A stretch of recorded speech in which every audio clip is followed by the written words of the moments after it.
Assalamualaikum warahmatullahi wabarakatuh. Apa kabar Bapak Ibu Guru, teman-teman seperjuangan P3K? Pada video kali ini kita akan membahas seperti janji saya kemarin di video terakhir bahwa saya akan upload lagi soal sosiokultural ya. Dimana sosiokultural ini masih agak asing bagi kita, beda dengan soal-soal CPNS ya. Tebakan saya di sini sosiokultural itu berhubungan dengan jiwa sosial kita ya, yang akan dinilai, kemudian bagaimana budaya kita di Indonesia khususnya dalam bersikap dengan dan berbaur di masyarakat yang berbudaya, yang mau tidak mau kita harus bersosialisasi dengan masyarakat ya. Tapi ini adalah soal yang saya ambil dari P3K yang lalu. Mudah-mudahan ini juga yang akan masuk nanti, atau setidaknya mirip dengan apa yang kita bahas hari ini ya. Bagi yang sudah subscribe, terima kasih banyak. Bagi yang belum, mohon bantuannya untuk klik subscribe, like, dan bantu share ya teman-teman. Baik, kita langsung saja masuk ke contoh soalnya. Menurut E.B. Taylor, kebudayaan merupakan A. Kemampuan seluruh anggota masyarakat, B. Seperangkat peraturan dan norma yang dimiliki bersama oleh anggota masyarakat, C. Keseluruhan yang kompleks yang di dalamnya terkandung pengetahuan, moral, hukum, adat istiadat yang didapat oleh seseorang, C. D. Hal-hal yang bersangkutan dengan budi dan akal, E. Hal-hal yang bersangkutan tingkah laku ya, menurut E.B. Taylor. Jadi jawabannya ada di option C. Keseluruhan yang kompleks yang di dalam terkandung pengetahuan, moral, hukum, adat istiadat yang didapat oleh seseorang ya. Ini dia pengertian kebudayaan menurut E.B. Taylor. Arti kebudayaan adalah suatu dalam keseluruhan yang bersifat kompleks, meliputi pengetahuan, kepercayaan, kesusilaan, ya, hukum, tradisi, seni yang berada dalam diri manusia, serta kesanggupan dan kebiasaan lainnya yang dipelajari oleh manusia sebagai bagian masyarakat ya. Oke. Kita lanjut. Yang termasuk dampak negatif akibat keberagaman budaya kecuali ya. A. Menimbulkan konflik antar elit dan golongan politik. B. Sebagai alat bersatunya masyarakat walau berbeda agama. C. Menimbulkan krisis ekonomi dan moneter. D. Menimbulkan konflik antar suku bangsa. E. Menimbulkan konflik antara yang kaya dan yang miskin ya. Jadi ini yang termasuk dampak negatif akibat keberagaman budaya ya, kecuali ya. Jadi hati-hati kalau ada kata kecuali ya, jangan langsung bingung melihat optionnya ya. Menimbulkan konflik ini masuk sebagai alat pemersatu masyarakat walau berbeda agama, bisa jadi ya. Menimbulkan krisis ekonomi dan moneter, salah ya, termasuk negatif ya. Menimbulkan konflik antar suku bangsa, negatif ya. Konflik antara kaya dan miskin, negatif. Jadi yang positif hanya satu ya, yang kecuali itu sebagai alat pemersatunya masyarakat walau berbeda agama. Next, kita lanjut.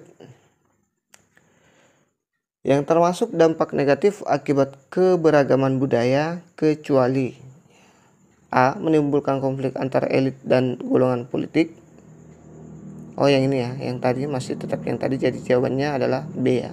Maaf. Kita lanjut. Hasil kebudayaan berikut yang berupa kebudayaan imaterial adalah A. Candi, gereja. B. Bahasa, adat dan ilmu. C. Religi, masjid. D. Patung, lukisan. E. Tari-tarian, film, dan TV ya. Coba kita lihat nih.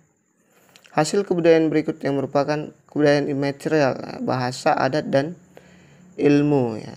Imaterial atau rohani ya, spiritual adalah kebudayaan yang tidak dapat dilihat dan diraba, tetapi dapat dirasakan dan dinikmati. Contohnya religi, kesenian, ideologi, filsafat, dan sebagainya. Ya.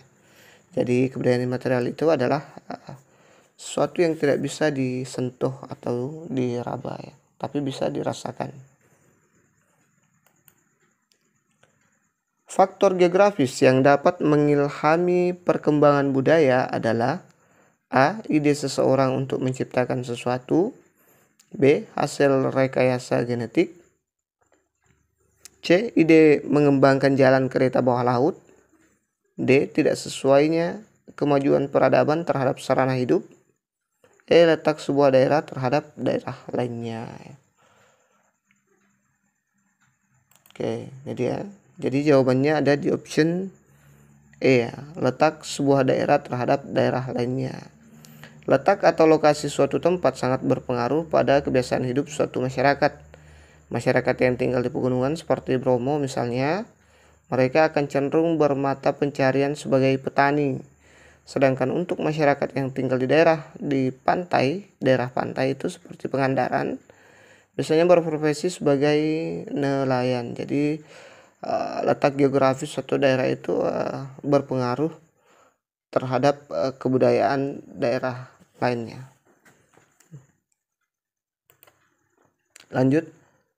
Dalam proses internalisasi budaya, institusi yang berperan menampilkan pondasi nilai dan norma adalah A. Pemerintah, B. Masyarakat, C. Sekolah, D. Agama, E. Keluarga.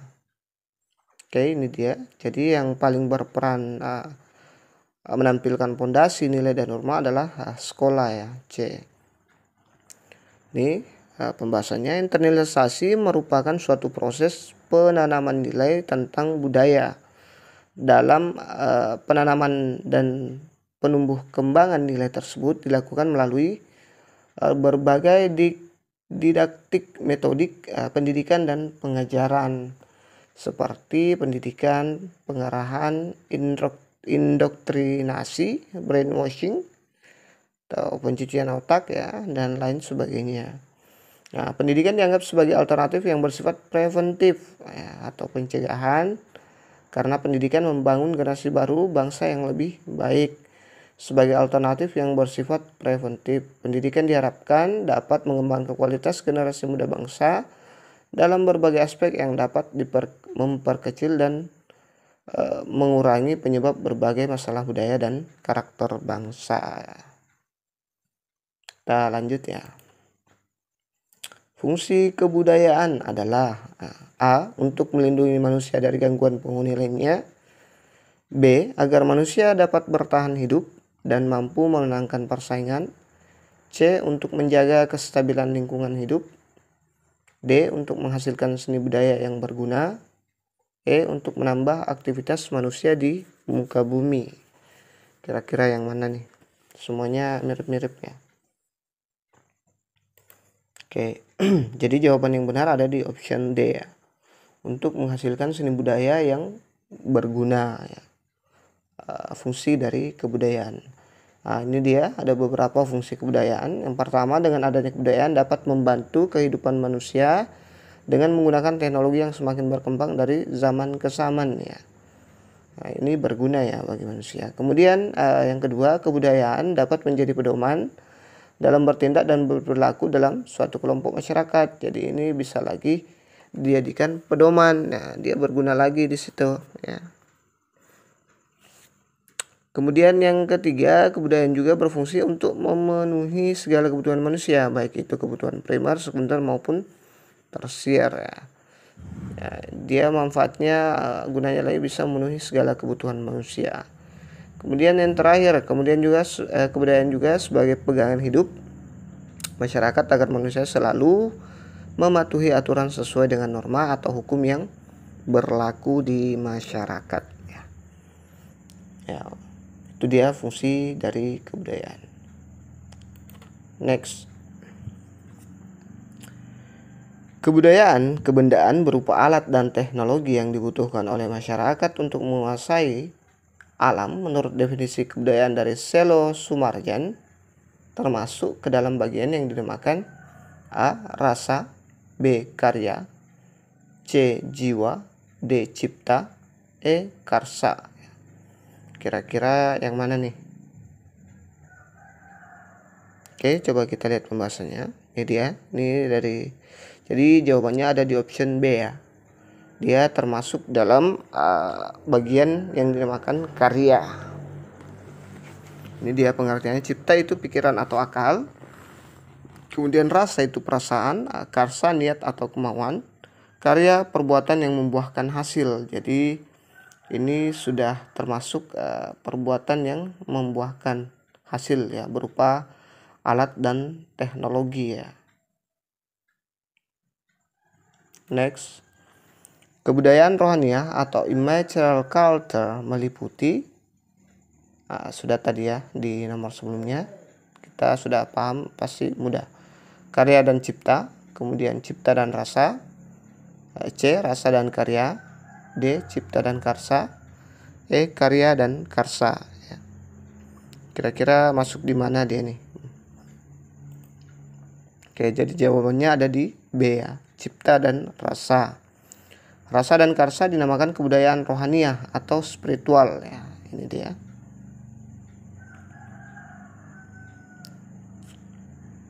Kemudian dalam konteks ini hasil rasa masyarakat mewujudkan norma-norma dan nilai-nilai kemasyarakatan yang sangat perlu untuk mengadakan tata tertib dalam pergaulan kemasyarakatan. Hal ini dimaksudkan untuk melindungi dari kekuatan-kekuatan yang buruk yang tersembunyi dalam masyarakat. Dengan demikian hakikatnya penciptaan norma dan kaidah adalah merupakan petunjuk-petunjuk tentang bagaimana manusia harus bertindak dan berperilaku di dalam pergaulan hidup.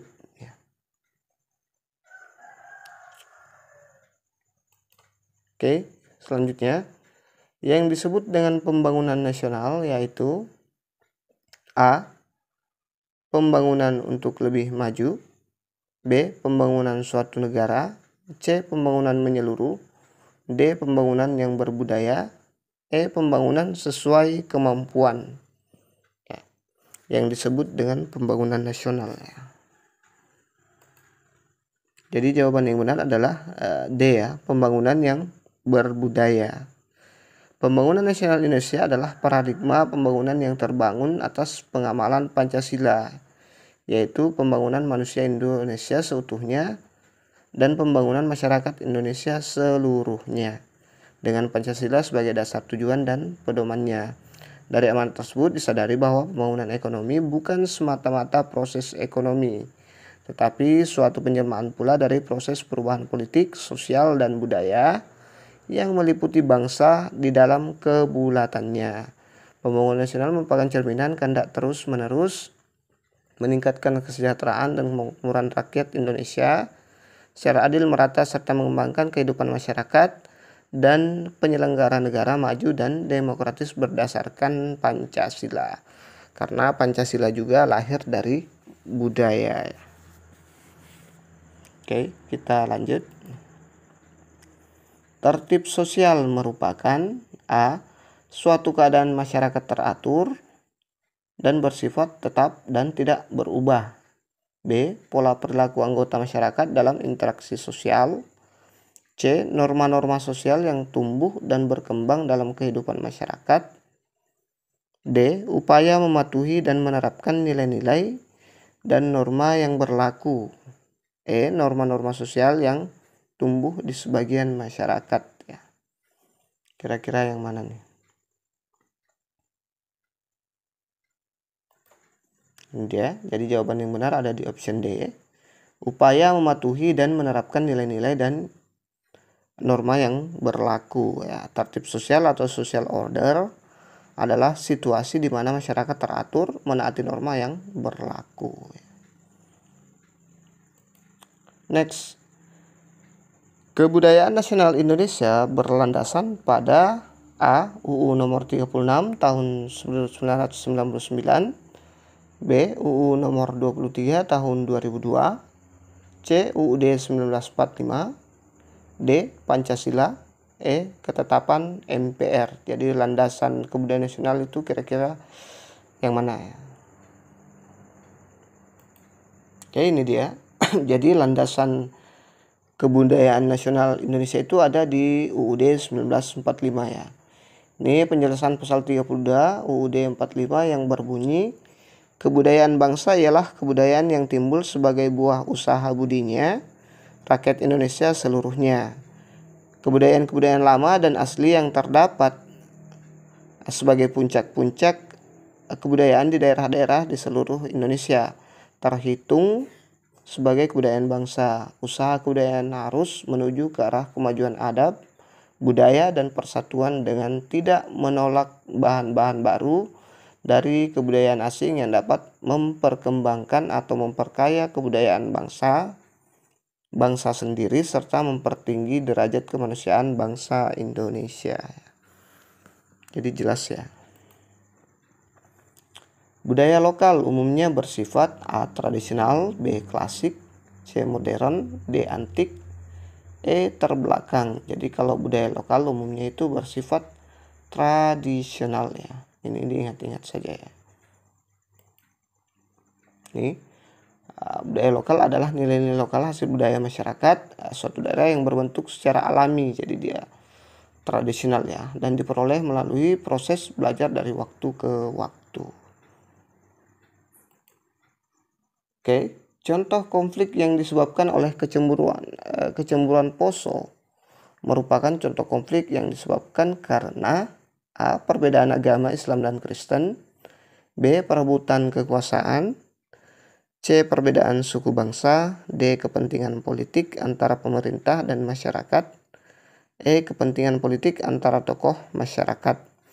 Jadi Poso itu dulunya ada saling bantai antara umat Kristiani dan Islam ya. Sebenarnya kasus atau konflik itu disebabkan perbedaan agama ya antara Islam dan Kristen ya. Jadi jawaban yang benar ada di option A ya. Ya, ini dia. Lanjut. Ketika gagal mencapai sesuatu yang saya inginkan, saya A. mencari dengan seksama siapa yang turut bertanggung jawab terhadap kegagalan saya. B. mengambil waktu untuk menenangkan diri. C. bersedih hati. D. melakukan introspeksi dan memperbaiki kegagalan tersebut. E. meminta bantuan kepada lebih banyak orang. Kira-kira kalau Anda gagal, Anda sikapnya seperti apa ya? Jadi untuk jawaban terbaik menurut saya ada di option D ya, melakukan introspeksi dan memperbaiki kegagalan tersebut ya. Jadi kita harus introspeksi dulu kira-kira di mana letak kesalahannya sehingga bisa gagal, kemudian kita akan perbaiki kesalahan-kesalahan itu ya. Ya, jangan mencari-cari orang lain untuk bertanggung jawab dengan kesalahan kita ya. Ini kalau terlalu lama mengambil waktu juga jelek ya. Nanti tergantung atau ini susah move on ya, susah maju ya. Bersedih hati ya, ini tidak perlu bersedih hati. Nanti bersedih hatinya malah jadi putus asa lagi ya. Oke, jelas ya. Terlanjut. Jika atasan Anda meminta suatu permintaan yang tidak masuk akal, apakah Anda sulit untuk mengatakan tidak? A. Jika tugas tersebut dalam proses hanya bisa diselesaikan sedikit, maka saya tolak. B. Saya akan menerima karena itu perintah atasan. C. Terkadang saya terima, terkadang saya tolak, tergantung bagaimana tugas tersebut dan apakah saya bisa menyelesaikannya. D. Jika tugas tersebut memang tidak bisa dikerjakan, tidak sulit untuk mengatakan tidak. E. Saya akan menolak tegas ya. Ini kasusnya Anda punya atasan yang memberikan tugas yang agak berat atau tidak masuk akal ya. Tidak masuk akal berarti memang tidak bisa dikerja. Jadi sebaiknya Anda kalau memang tidak bisa dikerja dan tidak masuk akal Anda, itu berterus terang saja ya, tidak sulit untuk mengatakan tidak ya. Ini saya akan menolak dengan tegas, ini juga bagus saya kasih, tapi lebih bagus ini ya. Ini kalau menolak dengan tegas, ini bisa jadi menolak mentah-mentah ya. Kalau ini dia masih agak halus ya. Kalau ini yang C, terkadang saya terima, terkadang saya tolak, tergantung bagaimana kondisi tersebut. Disoalkan sudah tidak masuk akal ya. Nih, sudah tidak masuk akal, jadi ini agak kurang nyambung. Kemudian saya akan menerima karena itu perintah atasan. Nah, ini terlalu patuh ya, sehingga bisa membunuh diri sendiri. Kira-kira seperti itu. Nanti atasan akan lebih marah lagi kalau kita terima pekerjaan itu lantas tidak bisa selesai. Kemudian yang A, jika tugas tersebut dalam proses hanya bisa diselesaikan sedikit, maka saya tolak. Ini juga kurang bagus ya. Jadi jawaban terbaik ada di option D ya. Lanjut, orang tua saya sakit keras, akan tetapi di kantor pekerjaan tidak bisa ditinggalkan. Sikap saya adalah A, tidak masuk kerja dan memberikan surat izin. B, bekerja ke kantor seperti biasa dan menghubungi orang tua seperti waktu dari tempat kerja setiap waktu ya, maaf. Kemudian C, berusaha membereskan pekerjaan dan meminta izin kepada atasan jika memang itu diperlukan. D, mengurus orang tua dan mengirimkan surat sakit dari dokter. Kemudian E, datang ke kantor agak kesiangan dan menjelaskannya kepada atasan bahwa orang tua sakit ya. Nah, ini kasusnya orang tuanya sedang sakit, tapi pekerjaan di kantor juga tidak bisa ditinggalkan ya. Kira-kira langkah apa yang teman-teman akan ambil ya? Kalau saya cenderung ke option C ya, berusaha membereskan pekerjaan dan minta izin kepada atasan jika memang itu diperlukan. Maaf, ini agak berantakan, saya lupa backspace ini ya. Kalau yang A, tidak masuk kerja, ini juga bisa, tapi sebenarnya agak melawan ini ya, tidak bisa ditinggalkan, agak melawan keinginan soal ya. Ini bekerja di kantor seperti biasa dan menghubungi orang tua setiap waktu dari tempat kerja ya. Ini bisa ikut di soal ini, tapi alangkah baiknya kalau kita ada di samping orang tua saat sakit keras ya. Ini berusaha membereskan pekerjaan dan minta izin. Nah, ini yang saya bilang tadi yang bagus. Mengurus orang tua dan mengirim surat sakit dari dokter. Nah, ini melawan juga karena di sini tidak bisa ditinggalkan ya. Kemudian datang ke kantor agak siangan dan menjelaskan kepada atasan bahwa orang tua sakit. Nah, ini kurang disiplin lagi nih. Sebaiknya datang cepat, selesaikan cepat, dan kemudian minta izin. Gitu ya. Yang termasuk unsur-unsur kebudayaan yaitu A, peralatan, B, bahasa dan tarian, C, bahasa dan kesenian, D, tempat wisata dan sistem keagamaan, E, bangunan modern. Yang termasuk unsur-unsur kebudayaan. Jadi jawabannya adalah bahasa dan kesenian ya. Dia termasuk unsur-unsur kebudayaan ya. Ya, karena kalau B ini termasuk kesenian juga ya. Peralatan apa tidak jelas ya. Tempat wisata dan sistem keagamaan, tempat wisata bukan budaya ya. Tempat wisata kan banyak, ada kebun binatang dan sebagainya, itu bukan unsur dari kebudayaan ya. Bangunan modern juga bukan unsur dari kebudayaan. Kira cukup untuk sosiokulturalnya. Nanti bulan 2 paling lambat itu kita akan dikasih materi yang bisa kita akses di portal Kemendikbud. Mudah-mudahan nanti kita bisa bahas bersama soalnya ya. Amin. Untuk sementara ini saja dulu yang kita konsumsi, ini saja dulu sebagai bahan persiapan. Artinya curi start ya, curi start yang baik, bukan mencuri yang agak negatif. Oke, ini saja dulu. Terima kasih sudah menonton. Jangan lupa subscribe, like, dan share. Assalamualaikum warahmatullahi wabarakatuh.